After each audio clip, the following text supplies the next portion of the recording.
వికారాబాద్ జిల్లా దుద్యాల మండలం లగచర్ల వద్ద ప్రభుత్వ అధికారులు మరియు ఇతర సిబ్బంది మీద జరిగిన దాడిని తీవ్రంగా ఖండిస్తున్నామని తెలంగాణ ఉద్యోగ జేఏసీ చైర్మన్ మారం జగదీశ్వర్, ప్రధాన కార్యదర్శి ఏలూరు శ్రీనివాసరావు అన్నారు. బుధవారం టీఎన్జీఓ భవన్లో మీడియాతో వారు మాట్లాడారు. దాడులకు పాల్పడిన దోషులను శిక్షించాలని కోరుతూ గురువారం అన్ని జిల్లా కలెక్టర్ల వద్ద తెలంగాణ ఉద్యోగుల జేఏసీ నాయకత్వంలో నిరసనలు తెలపాలని పిలుపునిచ్చారు. నల్ల బ్యాడ్జీలు ధరించి విధులకు హాజరు కావాలని, భోజన విరామ సమయంలో నిరసన వ్యక్తం చేయాలని సూచించారు. ఈ కార్యక్రమంలో ఉద్యోగ జేఏసీ కో చైర్మన్లు తదితరులు పాల్గొన్నారు.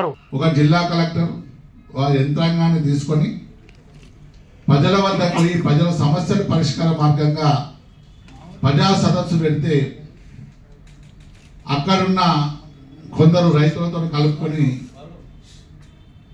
దాడి చేయడం నిజంగా యావత్ ఉద్యోగ సంఘ నాయకులుగా జేఏసీగా ఆ ఖండిస్తున్నాం.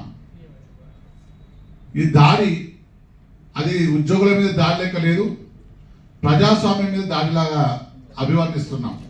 మీడియా మిత్రులకి తెలంగాణ ఉద్యోగ జేఏసీ పక్షాన నమస్కారం తెలియజేసుకుంటూ, ఈనాటి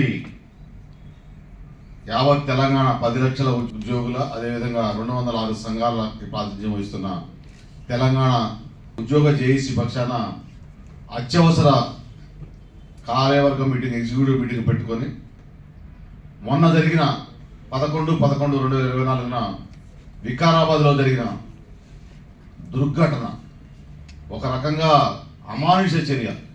అదొక బ్లాక్ డేగా యావత్ ఉద్యోగ సమాజం, పౌర సమాజం కూడా బ్లాక్ డేగా ట్రీట్ చేయాల్సిన అవసరం. సభ్య సమాజానికి, ప్రజాస్వామ్యానికి చీకటి రోజుగా మా ట్రెసా అండ్ జేఏసీ రెండు కూడా పరిగణిస్తున్నాయి. ఎందుకంటే మొన్నటి ఘటనతో రాష్ట్రంలోని యావత్తు తెలంగాణ ఉద్యోగులు, రెవెన్యూ ఉద్యోగులే కాకుండా అందరు ఉద్యోగులు భయాందోళనకు గురవుతున్నారు. ఎందుకంటే ఒక జిల్లా కలెక్టర్ను, ఒక అడిషనల్ కలెక్టర్ను, ఒక రెవెన్యూ డివిజనల్ ఆఫీసర్ను, ఒక గడ అధికారిని, ఒక ఎంఆర్ఓను, ఇతర అధికారులను అందరినీ వారు పోయింది ప్రజా సంక్షేమం కోసము. నిన్న జరిగిన సంఘటన 50 మంది జేఏసీ ఉద్యోగ సంఘ నాయకులందరూ కూడా తీవ్రంగా ఖండించడం జరిగింది. మీ ద్వారా రాష్ట్ర ముఖ్యమంత్రి గారిని మరోసారి విజ్ఞప్తి చేస్తా ఉన్నాం. నిన్న జరిగిన సంఘటన, 11వ తేదీ జరిగిన సంఘటన గౌరవ ముఖ్యమంత్రి గారు అపారంగా స్పందించడం జరిగింది. ఒక 2 మంత్రులు కూడా స్పందించారు. కానీ మిగతా రాజకీయ నాయకులు, మిగతా గౌరవ మంత్రివర్యులు ఎవరు కూడా రాష్ట్ర ప్రభుత్వ ఉద్యోగుల పైన జరుగుతున్న దాడిని ఎవరు కూడా ఖండించలేదు. ఇది చాలా బాధాకరం. రాష్ట్ర జేఏసీ ఈ అంశాన్ని తీవ్రంగా పరిగణించింది. రాష్ట్ర జేఏసీ నాయకత్వం అంతా కూడా కలిసి మరి నిర్ణయం తీసుకోవడం జరిగింది. రేపు మొత్తం 32-33 జిల్లాలలో మరి జిల్లా కలెక్టరేట్ల ఎదురుగా 1 గంటలకు లంచ్ అవర్ టైంలో నల్ల బ్యాచ్లు ధరించి నిరసన కార్యక్రమం తెలియపరుస్తాం.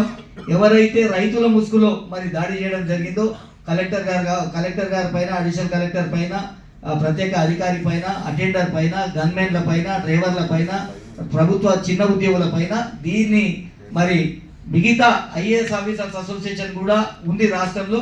వారి ద్వారా కూడా మీరు విజ్ఞతతో ఉన్న ఉన్నత అధికారులు, మీకు కూడా మేము విజ్ఞప్తి చేస్తా ఉన్నాం. తోటి అధికారి పైన దాడి జరిగినప్పుడు మీరు కూడా స్పందించాలి. కానీ ఎక్కడ కూడా స్పందన వచ్చినట్లు మాకు కనిపించలేదు. దీన్ని స్పందించండి. గౌరవ ముఖ్యమంత్రి గారు రాష్ట్ర ప్రభుత్వంలో చేస్తున్న సంక్షేమ పథకాలు, అటు ఫార్మాసిటీ కావచ్చు, కులగన కావచ్చు, మిగతా రాష్ట్రాల కన్నా ముందు తీసుకుపోయే భాగంలో ఈ కార్యక్రమాలు జరుగుతున్నాయి. కానీ రాష్ట్ర ప్రభుత్వం వచ్చినాక గౌరవ ముఖ్యమంత్రి గారు బాధ్యతలు స్వీకరించిన తర్వాత ప్రతిసారి కూడా ఏదైనా ఒక కుట్టి సాగు చూటి అభివృద్ధి కార్యక్రమాలని ఆపే ప్రయత్నం, ఒక కుట్ర కోణం అయితే జరుగుతుంది. ఇందాక మా పెద్ద నాయకులు మాట్లాడినట్లు ఖచ్చితంగా ఇంటెలిజెన్స్ వ్యవస్థ ద్వారా దీనిపైన దర్యాప్తు చేయించండి. పీడీ యాక్ట్ పెట్టి వీళ్ళందరినీ కూడా లోపటేయాలి. 10 లక్షల మంది ఉద్యోగులు, వారి కుటుంబ సభ్యులు ఈ రాష్ట్ర ప్రభుత్వం వెంబట, గౌరవ ముఖ్యమంత్రి గారు వెంబట ఉంటామని మరోసారి ఇంకో ఉద్యమానికి కూడా సిద్ధమవుతామని తెలియపరుచుకుంటూ థ్యాంక్ యూ వెరీ మచ్. జై తెలంగాణ.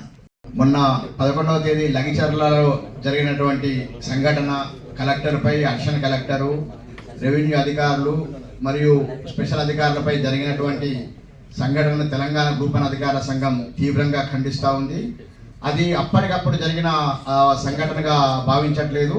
అది ఒక ముందస్తు పథకం ప్రకారము రైతుల ముసుగులో ఒక ప్రీ ప్లాన్డ్గా ఆర్గనైజ్డ్ శక్తులు కావాలని చేసినటువంటి ఒక సంఘటనగా తెలంగాణ గ్రూప్ వన్ అధికార సంఘం తెలంగాణ ఉద్యోగుల జేఏసీ భావిస్తుంది. కాబట్టి ప్రత్యక్షంగా మరియు పరోక్షంగా ఈ సంఘటనలో బాధ్యులైనటువంటి వారిని కఠినంగా శిక్షించాలని చెప్పేసి ఉద్యోగులు జేఏసీ భావిస్తుంది. తెలంగాణ ఉద్యోగులు చేపట్టినటువంటి ఈ లంచ్ అవర్ డెమాన్స్ట్రేషన్ తదుపరి కార్యాచరణలో కూడా మేమందరం కూడా భాగస్వాములు అవుతామని చెప్పి ఈ సందర్భంగా తెలియజేసుకుంటాం.